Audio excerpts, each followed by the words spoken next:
on that medical one, I would anticipate there's going to be some adjustments to that. I'm not in agreement that I think that if, in my own opinion, I may not get a chance to vote, but if someone gives a medical reason, I don't think we have to have them give further proof before we assert. And to be clear, we would not ask for that proof. We're not doctors. If someone says that they have a medical condition, we will take them at their word.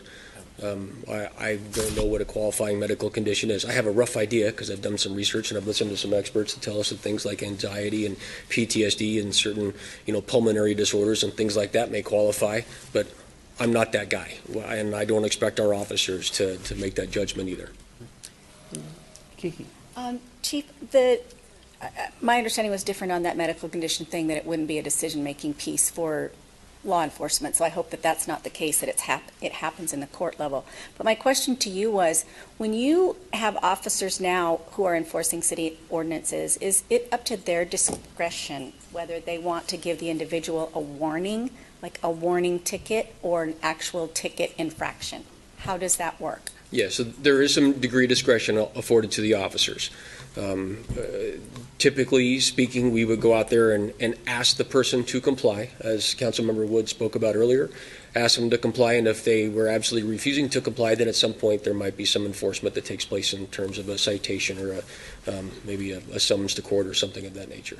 So following up on your bars and nightclubs thing where you have these issues, it would be in the purview of the officer to go into a bar and say, make them aware, by virtue of giving them a verbal warning, that there is now potentially an ordinance in place whereby every one of their patrons can be ticketed for not wearing a mask. So that would be something your officers would do? That is a very real possibility. Remember, this was in place previously, and we still had bars that were not complying, and I cannot express to you adequately, I think, how problematic it's become with the number of people that have come over from our neighbors to the west and caused a whole host of issues for us. Look, before it just used to be some people that want to go out and have a good time, we have hardcore gangsters downtown now that are coming over here to hang out in our bars because we're open until 2 a.m. and they close at 10. I would tell you that I could see a point where officers are down there dealing with some of the more interesting people that we've dealt with over the past little bit, and they break out a ticket book to solve an issue. Okay.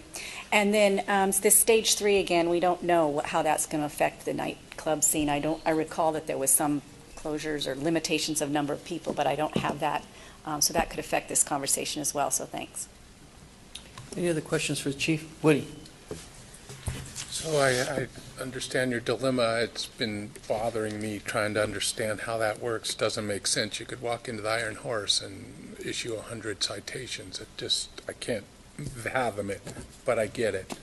I guess my question would be, and maybe to this whole resolution, is the business owner, the operator, is responsible for who?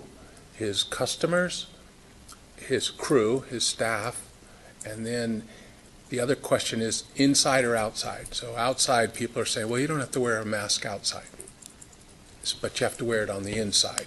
So that's kind of for you guys to think about, because I don't know where we're going. I read this, it doesn't quite kick in. I think inside or outside, if you can't maintain the 6-foot social distancing, okay, that's where the mask would come. I mean, you can be outside face to face, 3 feet away from someone, and just because you're outside, that doesn't mean that you can't transmit it.